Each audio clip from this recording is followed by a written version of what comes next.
Hi, this is Everett, Everett's Watercolors. Welcome to Simply Drawing with Everett, 7:30 p.m. Eastern Standard Time. I'm in my studio and I'm broadcasting to LinkedIn, YouTube, Facebook, Twitch, and later on to Instagram. And I'm in my studio tonight with my wife, Gloria. Hello, everybody. And she'll be monitoring the broadcast and also checking my chat room. The chat room's live, so if you have any questions or comments, put them down there. I'll get back to you as soon as I can. And even after the broadcast, if you have a question or comment, put them in the comments section in the video below, in the section below, in description.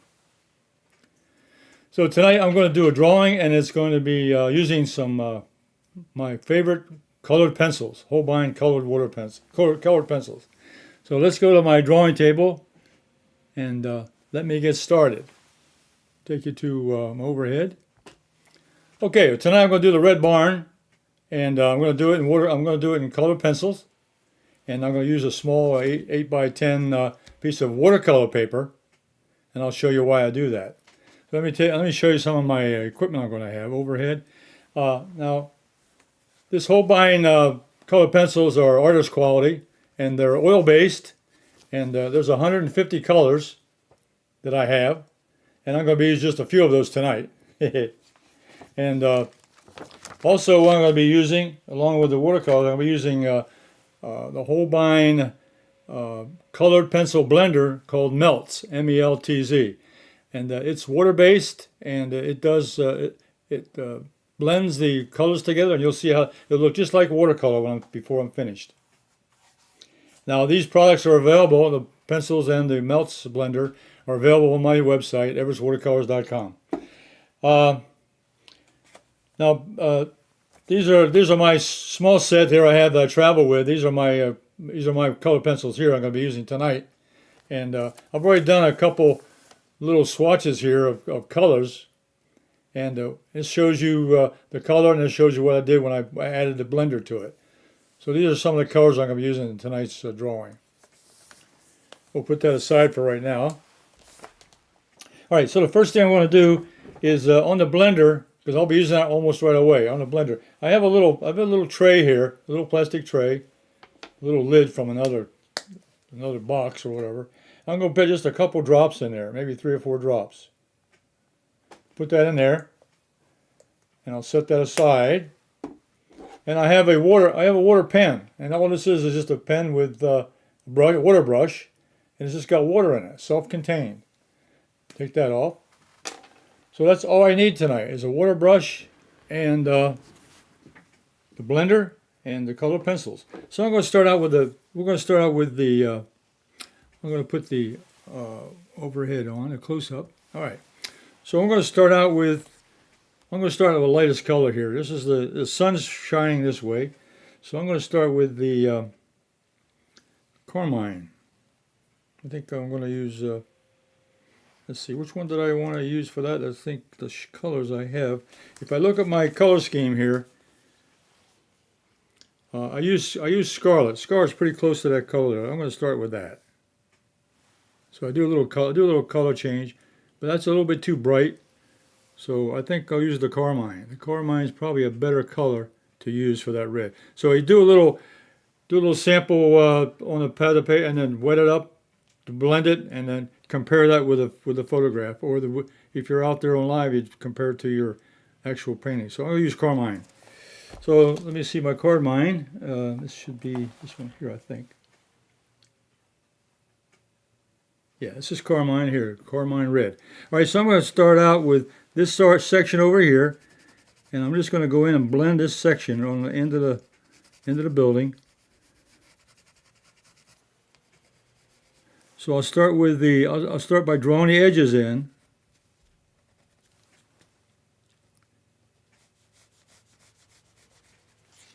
The edge of that roof, it comes down here like this, and I just use the side of the pencil. Just kind of blend it. Just kind of put the color in there with a pencil, with a colored pencil.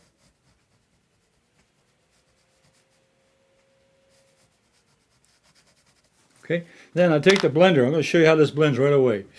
You see what it looks like there when it's You can see what it looks like there when I get out. You see, it's a watercolor paper, so it's going to have a little bit. So I put the brush in the blender, and I come up here and I just put it on, and you can see the colors melt right away.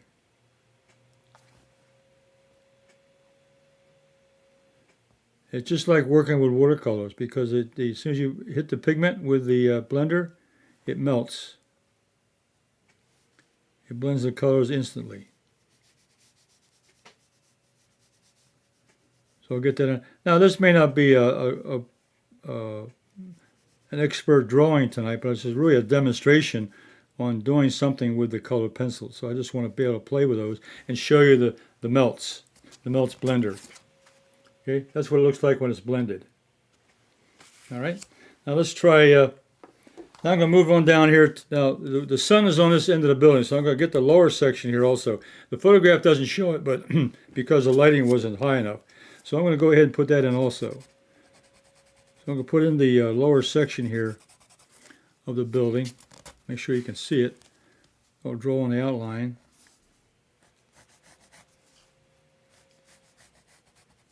And just use the side of the lid. You don't want to use the point, because that would wear the pigment down real fast. Just like any kind of pencil. When you're doing blending, you don't want to use the tip of the lid. You want to use the side. So the same rules go for a colored pencil. Use the side of the pencil to do the blending. Question is, how much pressure are you using with your Well, the question was how much pressure. It's not how much pressure, it's the coverage. You check your coverage of what you're doing and make sure you've covered the area with the color. So pressure doesn't really matter. It's just you want to use enough pressure to get the color spread out. I hope that answered your question. So now I'm adding the MELTZ Blender to this particular section. And you can see how fast that covers.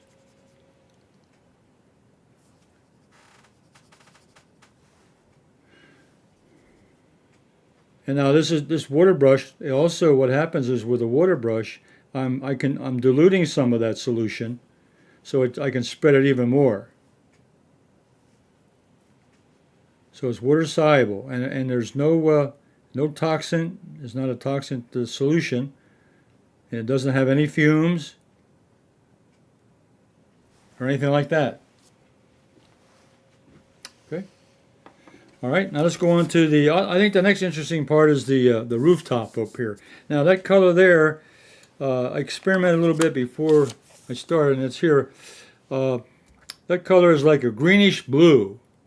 It's not green and it's not blue. So I'm using Viridian, which is a green, and Sky Blue, which is a blue. So I'm going to take these two colors here. These two colors here with this is the Viridian green and this is the Sky Blue. So I'm going to start with the Viridian, and let me draw the outline. The outline would be the slope of the roof, goes up to the peak, and it comes back down here to the back, and then the bottom of the roof, edge of the roof, goes up to the other corner, and then I use the side. Now I might just use a little bit of pressure here, because all I want to do is get the coverage. I'm not trying to get it very dark. I'm just trying to cover it with the Viridian green. Viridian. The word Viridian means green, so it's just a Viridian. That's the color. And now I'm going to use pick up the blue now. That's going to turn this to a greenish blue, which is the color I see here in the photograph. Kind of like a teal. Now the Holbein pencil, we have teal in the Holbein supplies, but I like to mix some of my colors too. You can use the pencil with the correct color that you want, and that's fine. And you can do that. Just like you can buy a watercolor paint that's got the color you want. But in some cases, I like to mix my colors, and I'm not restricted by what I do. All right, now let's try mixing that now, okay? Put that aside. Now I'm blending. Let me go over to my overhead now. What I'm doing, let me show you here what I'm doing. I'm going down to this little tray I have, and I'm loading the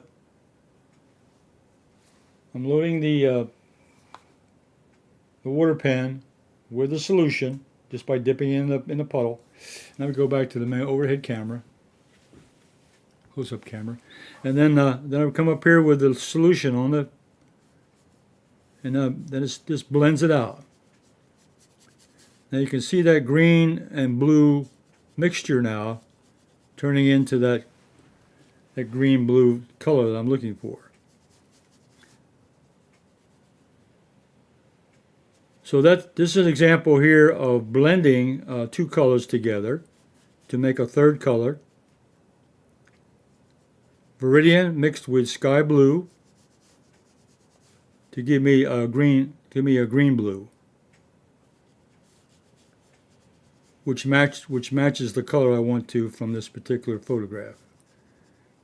And I'm blending it out with the MELTZ Blender. Okay, take a look at that. Okay, it's a very bright color. Now when it dries, it gets a little bit lighter color, so it looks nice and wet now. And when it dries, it'll come out a little bit lighter than that. But I like the nice colors.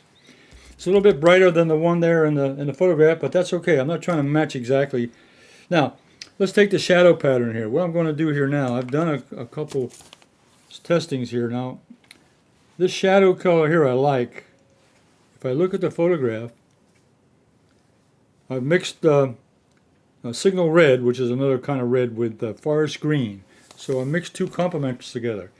So my signal red is this color right here. And then the forest green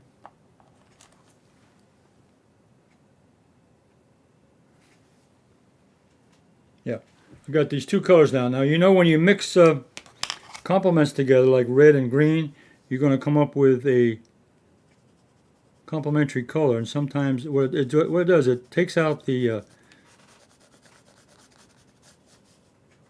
chroma. It changes the chroma. In this case, this is opposite colors. And what I'm going to do, also I want to mark the doors, a couple doors down here, so I want to make sure I mark these a little bit. I've got a doorway here. I've got a doorway here. I've got a doorway here. Here, and I've got another door over here. So I've got three doors on this side. So I'll mark those in.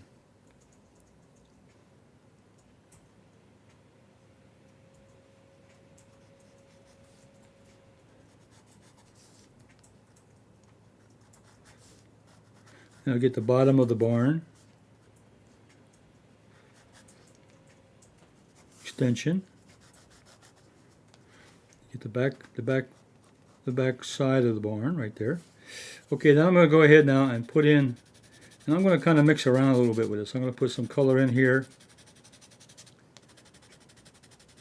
So I don't want to lose the size of those doorways I put in. I want to try to save those, so I'm going to come in here, try to keep the identification there. All right, now I'm going to start mixing the green now, the forest green. And what that's going to do is going to darken the red. So I can darken the color. Here's another principle of color mixing. I can darken the color red by adding the complementary color. And I'm finding here now by experimentation that these two colors are very good complements because they're about the same value. If you look at the value of the two colors, the green and the blue are about the same value, which means it's the same intensity for the light and dark of it. It's about the same value side by side. So that makes them a good complement. Even though they're opposite colors in the color wheel, it's also their value is opposite or similar. I'm sorry. The colors are opposite, but their values are they're the same. That's why it's good to play with your pencils and make your color discoveries. Absolutely. The only way you're going to find out, that's what I was trying. I'll show you here on my little practice sketch. my little practice sheet, I went ahead and did some mixes ahead of time, and because I wanted to demonstrate and not really go into researching it on the fly, I wanted to have something to start with. And you can try other colors. This is not the perfect answer. You can find other colors that may do the same job. Okay, now what I'm going to do now there's the mixture. That's what it looks like now. I put them together. I put green and blue together, green and red together, and I know that the red is the primary color.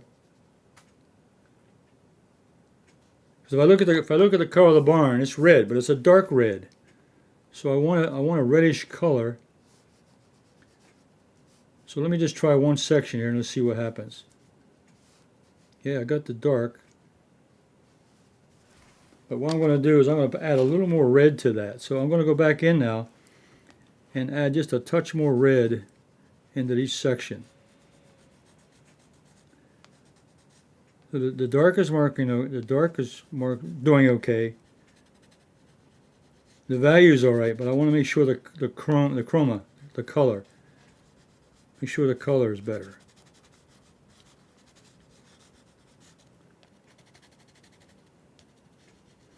So I chose this barn because their barns are it's a pretty simple shape to follow, and I just want to have an opportunity to demonstrate the color pencil technique with the MELTZ Blender, and also to show you some of the mixtures you can make.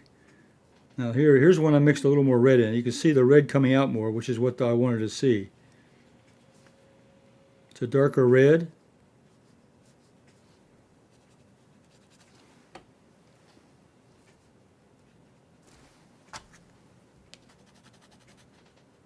So I may adjust. You can adjust these colors as you get them started.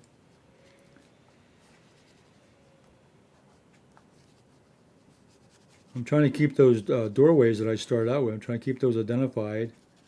So I'm trying to keep the edges a little bit defined.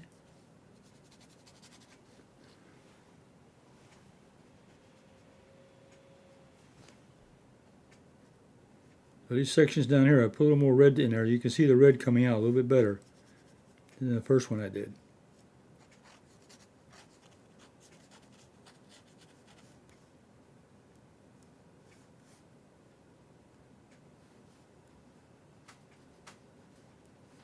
Okay.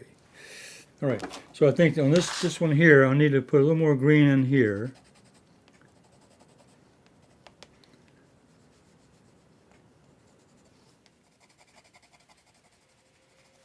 And a little more red here.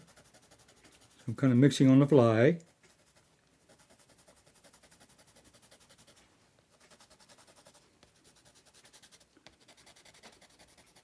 That's a doorway. This is not a doorway. Okay. Well, I'm definitely getting a darker red, which is what I want. This is the shadow side of this building. So let's see if I can clean this up a little bit now. Let's see if I can clean this up, get a little bit more color in here, and sharpen these edges.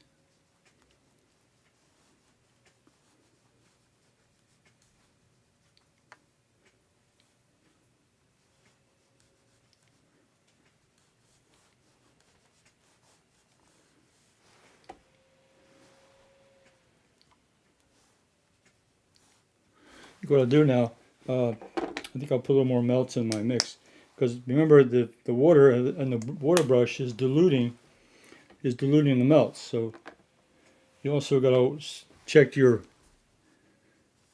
reaction of what the MELTZ is doing. Okay, that might be a little bit better now. Add a little bit more MELTZ to the mix. So add a little bit more MELTZ to my tray, my mixing tray.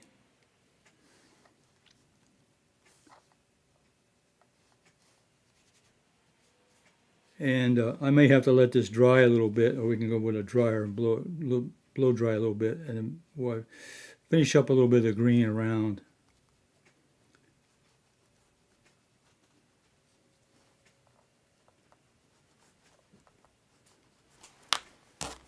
Okay, a little more red over here. A little more green in there. This needs a little more green. That's still pretty wet. Okay.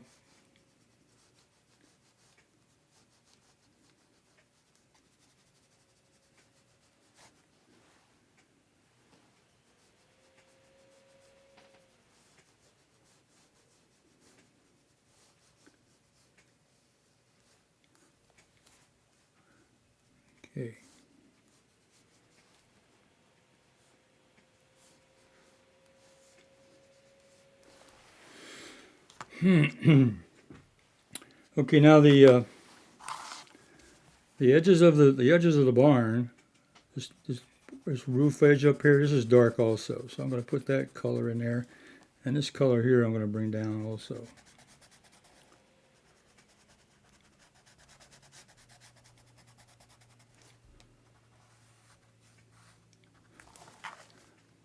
And the edge under here is shadow.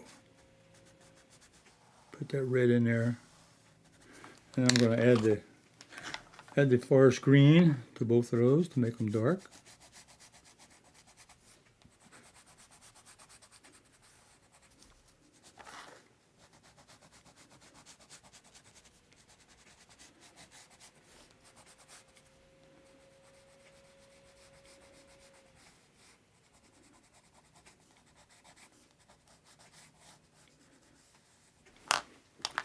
Okay, now a little more blending. So we'll go back to the MELTZ Blender. And I'll get that dark edge underneath there. That's blending very nicely there. That's coming together. This edge here and this edge here.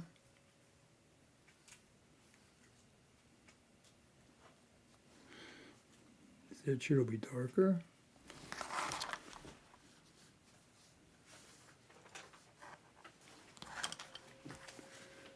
Okay. Okay, gotta let that dry. All right, now the next section I can work on is a little bit of the colors of the grass and so forth. So what I'm going to use here, I've also tested this out, the green, apple green, and a little bit of forest green. So I've got the apple green and the forest green. These are two more colors. So that greenery here on the ground is another mixture. So this is the apple green, which is a light green. And you can see it from the photograph. It's not quite dark enough, so I'm going to have to add another color to the mix.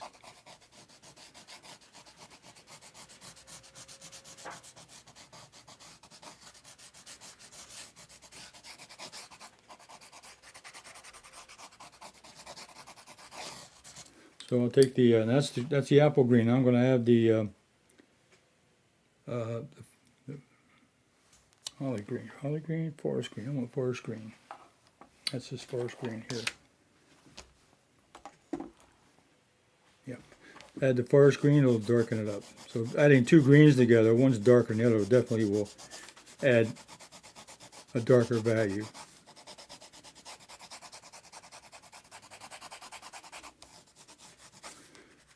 The light green will give it a little more look of grass instead of the dark part of the green. So I want that lightness in there also. Bring it right up to, I'm going to bring that right up to the edge of the barn. It's not exactly the photograph, but that's what I want to do. Okay, let's put the grass in. So now that mixture there comes pretty close to the color of the grass in the photo. You can see there, nice green. So this combination here gives me a nice green grass.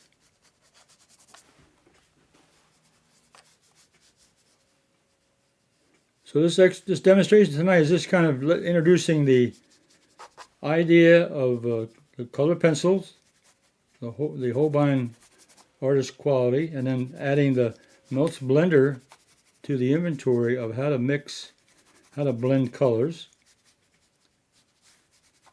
And we're adding the darks and the lights, shadow patterns on the barn. I like that little change of color there because it might be the sun hitting that little patch right there. Okay, now the last combination I have here The last combination I have here for the trees is I want to put a little bit of light. Let's say this one tree here, we can play with this one tree right behind the barn. And I want to start with a little bit of the apple green to show the sun. Oh, okay, let me check the comment here.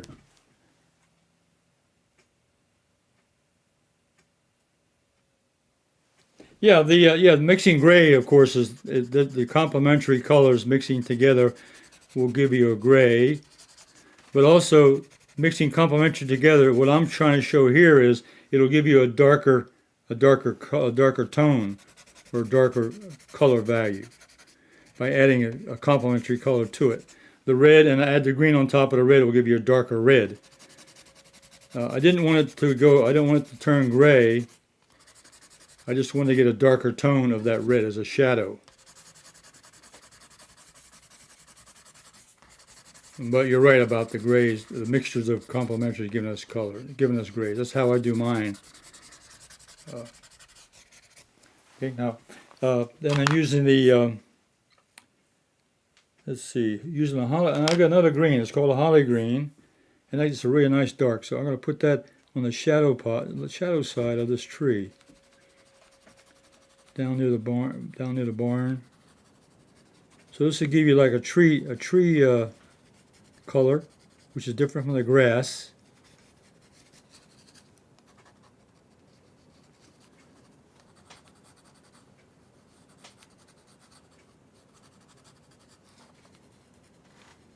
And of course, trees have edges, so you can have little different edges on the shape.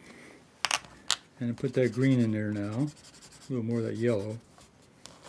I'll bring this over here so you can see. So I'm pressing a little harder here to get more pigment on the paper. Adding a little pressure to the pencil will give you more pigment distributed. Okay, now let's mix the. This is the last mix I want to show. This will be the tree.